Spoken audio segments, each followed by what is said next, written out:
There's a fascinating phenomenon going around with the concept of chastity and virginity. Pokimane. Can I tell you a secret? I'm really into celibacy, and that can range from not kissing on the first date to saving yourself for marriage. It's a whole spectrum. Did y'all catch that? It's not the same thing. I'm really into celibacy, and that can range from not kissing on the first date. I had to rethink what celibacy was, because in my experience, essentially abstaining for lengthy periods of time from sex. Is that fair? When you take a vow of celibacy, it's not necessarily that means that you're still a virgin. A vow of celibacy is just a reflection of the fact that you're going to abstain for an extended period of time. Not kissing on the first date. Aesthetic of purity, it's coming back into style a lot. But I think one thing that's fascinating throughout this whole Akash thing is that, she comes out with this podcast and she says, none of it's true, it's just a joke. The only thing I try to do is just be myself on TikTok, but 10 times extra. So you're presenting this version of yourself online that's not true. I was committing to this bit because I thought that was the funny thing to do. And I want everyone today to sit with me through this whole ordeal as if everything she said is true. My wife also hadn't had any sexual partners, so that helped us connect a lot more. Now, let me ask you this. Do you believe her? If you've seen her, then it's hard to believe. Yeah. I remember I was just like, what? With all due respect, your wife's a piece. Yeah, she is. Yeah. Congratulations. Yeah. I mean, she is for Rome. She's fucking gorgeous. I mean, I hate to say this.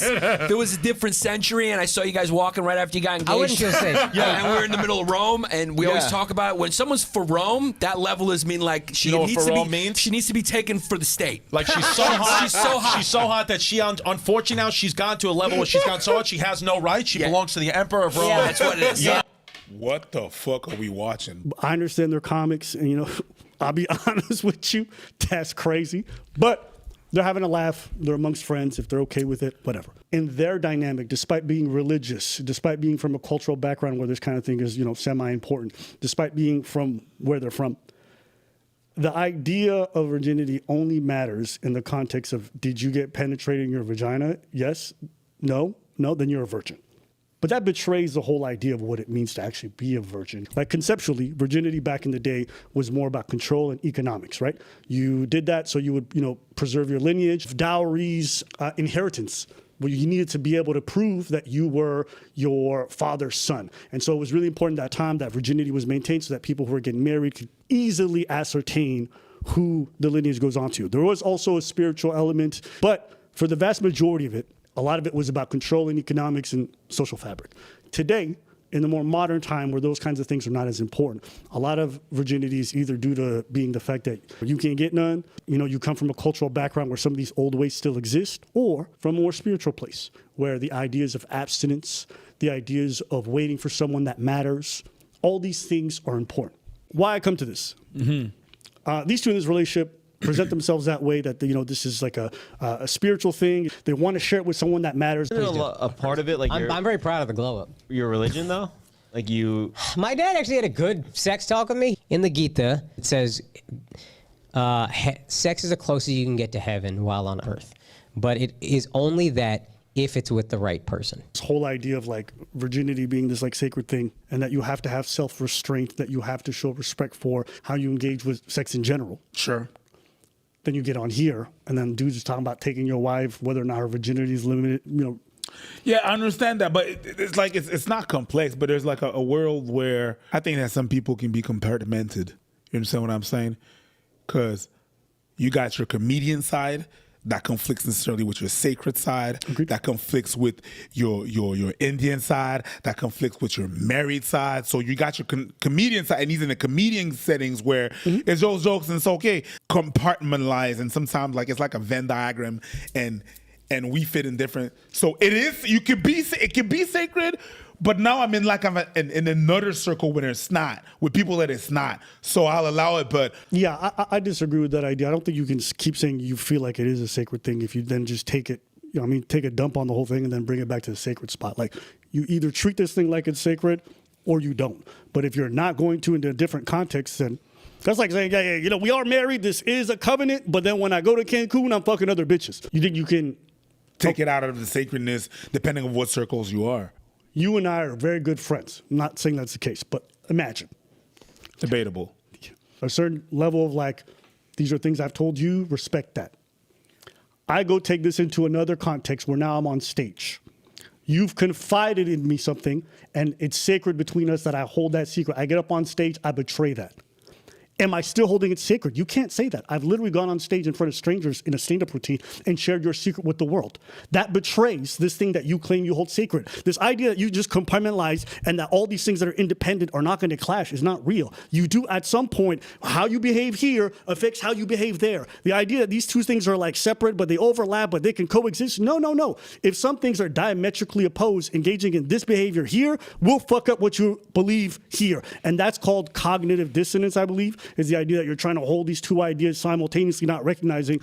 You looking at them, they clearly have an understanding that that's okay to talk about them things outside. Like she's talking about it, he's talking about it. So what's the problem? That's not the point. It's not about how they understand it. It's about the concept of what virginity is supposed to represent, what chastity is supposed to represent. The same way Pokemon might have to understand with every that she meets that, celibacy is just not kissing on the first date. It don't matter how they understand it between each other. These are concepts that exist in the world. Words have meanings. You're going with the literal definition, not understanding there's a principle behind the word. That's akin to saying I'm a virgin because I didn't have a wiener in my vagina, okay? But then you sucked 100 on a Saturday. Huh? That betrays the essence of what virginity is supposed to represent. 100%. But what? Right, but that's what I'm talking about. No, it does not.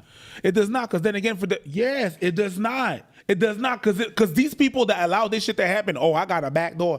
When they're gonna look at that place in their scripture that said that virginity is the breakage of the hymen. If it's not broken, we're good. They're going to be so specific with the definition that people are going to roll their eyes. It's not just having intercourse for the scriptures. For the scriptures, it is hymen broken. That's what I know from my church.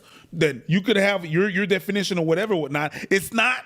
They never talk about dick. They never put emphasis on hand and dick. They're not saying, or the mouth. They're not putting emphasis on none of that. The emphasis when you walk in a church, I'm talking about church because that's what I know. I don't know about them.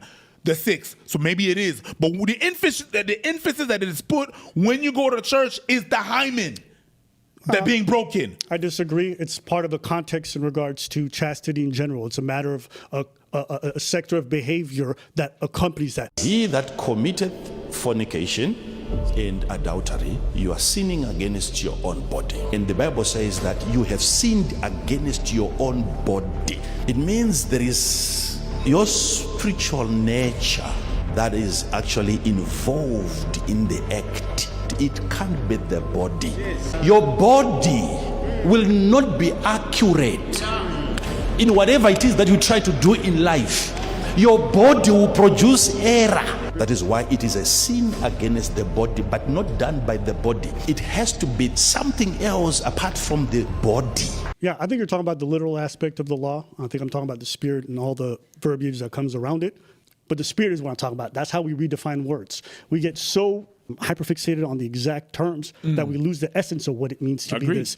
I get so painfully nostalgic for college. So for context, I went to college from 2011 to 2016. I was popping my pussy and living my best life in these white boy frat houses. And I had a roster of guys that I would rotate. But I got some butt stories. Wait, okay, I have 2 butthole stories. So one time I got 8 out on my period. If your man is weird about periods, that's a red flag. When I was in college, I dated this guy. He was going down on me. Like, wouldn't you know it, I was still spotting. So, assuming she doesn't know, she's saying these things, but, she's performing this hypersexual character that's not her, okay?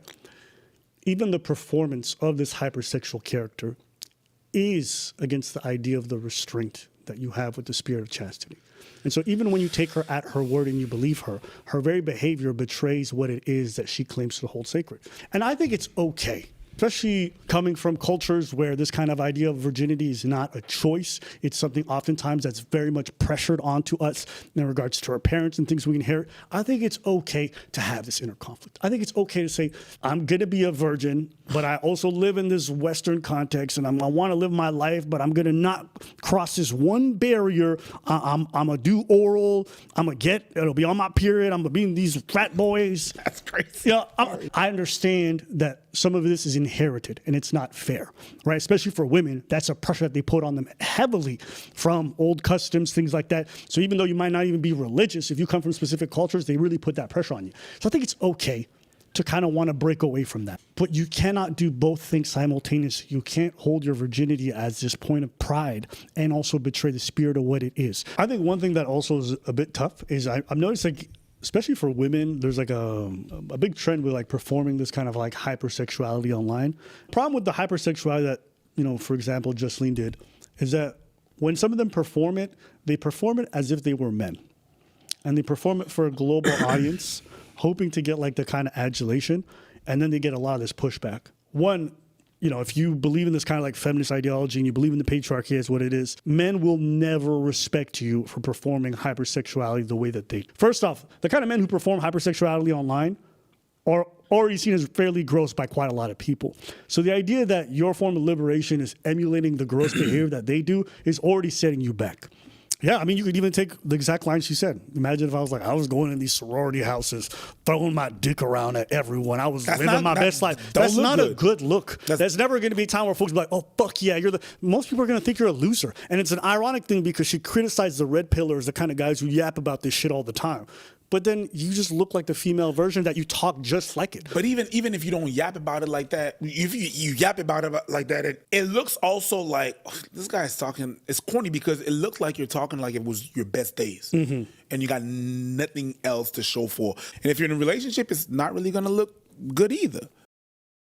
Like to be a stay-at-home wife, and is there really such a thing? Every time I tell my friends I want to manifest a man who is a provider and I want to be at home to take care of the kids, they say it's basically unrealistic and living in a fantasy world. But I really just want to be in my feminine energy and provide. Okay, I want you guys to keep note of this term, feminine energy, divine feminine, okay?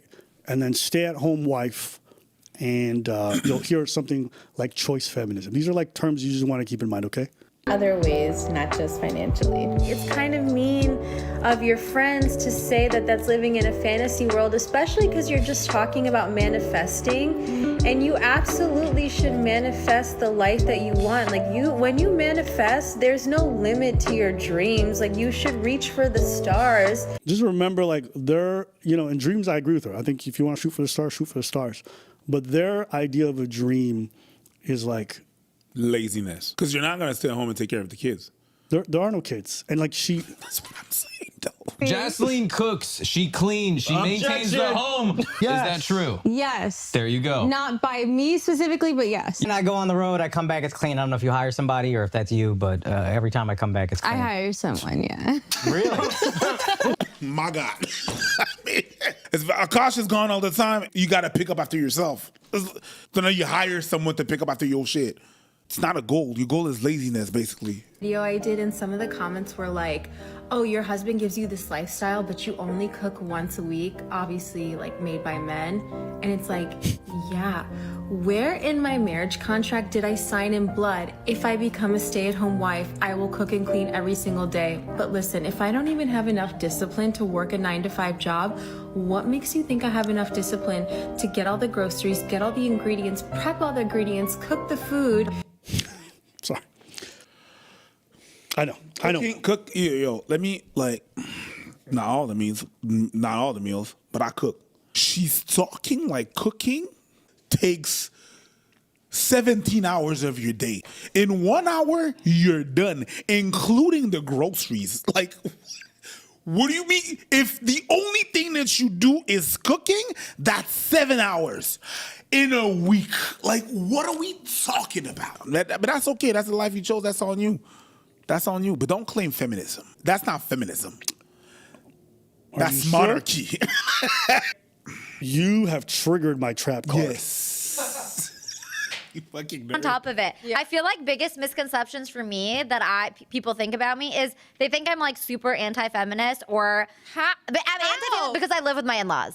Oh. First of all, I'm feminist when it's convenient to me already. So I don't know. That's just what it is. I agree with that. Also, I'm sick of these keyboard warriors. Like, we all cherry pick because at the end of the day, we're all using iPhones that are mined from like slave labor in copper mines in Africa. And I'm so sick of people talking about choice feminism is the worst form of feminism. How? I choose to be a stay-at-home wife. I enjoy. It's not something that's required of me. So it's like, stop knocking people for what they choose. Exactly. And All right, so the key term there is choice feminism, is the idea that since women have now garnered these rights and have reached a certain level of equality, that any choice that they make in this society is a reflection of feminism because it exemplifies their newfound freedom.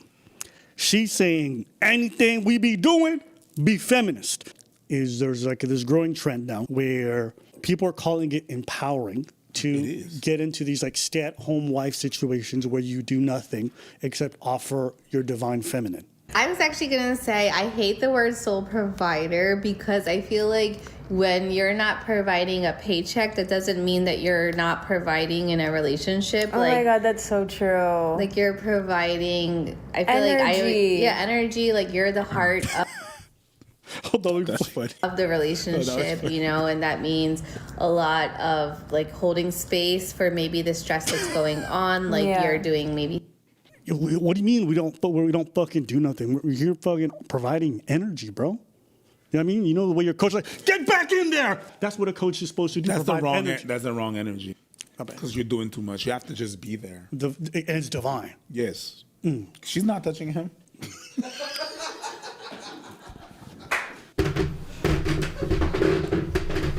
So this is like idea now with choice that anything is benefiting the feminist movement and like women's rights or whatever it is. And like there's an irony too because she has a big problem with the patriarchy. She always complains about like misogyny and all this stuff. And like the very way you want to carry your life, everything that you spend your time doing reinforces red pillars. It reinforces misogyny in a lot of ways. Because if you think about it, she spends most of her day doing Pilates. Think about this. Making sure she looks good, making sure she's wearing expensive stuff. And she doesn't do any labor. She is the quintessential thing that red pillars complain about. 100%. And she sees it also as empowering because it's a choice that she can make in the society that feminists fought for. She doesn't recognize it is hurting the feminist cause. It does hurt. When people like her go out and promote this shit, it hurts these people. And it really does justify what red pillars say. Think about it. She looks at her man and she thinks about how awesome he is because of his income. And he thinks how awesome she is, and her behavior is justified because of how pretty she is. Objectively gorgeous. Me? No. So that's what you got to do. I got to work my ass off, and then every time she starts looking at me and she starts assessing my beauty, I just throw a bag at that bitch. Now, I know he's cracking jokes. Like, I'm not here to... But these are also born from a real place. And so you have her here talking about, I don't cook, I don't clean. It's a lot of work to get all these ingredients and all this stuff. But she spends her time doing what? Making sure she looks good. She goes to get her nails done. She spends time documenting her day, going to Pilates. What are all these things? They're reinforcing her physical state, her beauty, her looks. Well, what do red pillars say women are good for? To proudly proclaim herself as a stay-at-home wife. Even that title, I feel like it's almost kind of nasty that she grabs it because stay-at-home wives for a long time were respected because of the labor that they provided at home. And you guys might be thinking, well, that's because they're poor or whatever. Labor is not just a matter of monetary value. Labor is how you show you care about somebody. Effort matters when you're in a relationship. Effort matters to your kids. You could pay someone to go take your kids to football practice. You showing up matters to them. I can fold my partner's clothes, or I can hire someone else. It means something totally different when my partner does it. Labor in a relationship is how you show love, okay? If my partner just focused on making herself look good, what kind of values am I educating to my children? That their ability to get love from people is predicated on their looks. And for all you people who are ugly, you're shit out of luck. These are things that make people value women, exclusively on their looks. And that's why I think a lot of this stuff betrays the very notions that these people claim to uphold. They say it's empowerment. What's empowering on relying on somebody else for all your income whilst providing no value outside of what you look like physically? But it's like, why even call yourself a stay-at-home wife when? Because it doesn't matter. Because it's what they're saying, right? It's just technically like it's true. It's just like sacred, right? It's just like sacred, right? I'm gonna find a loophole, but it says, stay at home. Okay, but it says stay at home. That's what I'm saying. When I was talking about people trying to find loopholes, it's the same thing. The whole term stay at home meant doing this, doing that, doing that. Nah, I stay at home, so I'm good. But according to what's written, I'm good. You got it. That's I know, my we point. agreed. We agreed. The whole thing I wrote up about was just we don't care about the spirit of any of these concepts. We don't care about the spirit of feminism and the movement itself. We don't care about the spirit of what it means to be a stay-at-home wife and what's involved with what that. do you mean by we don't care we about the as them? spirit. They're going to clip that. It's a longer discussion as a society, but Yeah. it's just like people just love these labels of trad wives and all these things. We don't care about what they were meant to represent and why we even idealize them at any point. Let's think about the spirits of the things that we're clinging to as titles. Sure. You know, because we hide about the technicality. We do the same thing with comedy. It's comedy, right? Because we started a joke, it's a comedy. Well, it's not just comedy. You did a monologue where you inserted statistics and talked about different things. It might be the cover, and yes, literally, but there is also a lot of political stuff in here. There's also a lot of social messaging. There's also a lot of social engineering, right? Just because the president gets on stage and tells a joke in the middle of his 1 hour He's not a speech comedian. doesn't mean that it's not a political speech. It doesn't mean that it doesn't have political impact. We get away from the spirit of things or how they function in the real world, and we just go to the letter of the law. Every time you say don't cook, don't clean, I say to myself, wet ass pussy. Anyways, they don't cook, they don't clean. She said that too. Whap, whap, whap, whap. So, like, how do you guys handle things around the house and stuff? Oh, I actually don't cook and clean ever. Oh, I don't cook. I don't clean. Let me tell you, I got. Okay, cool. Never mind. Since you brought it up, I did my research. You know what I'm saying? But anyways, all right, that's enough of this.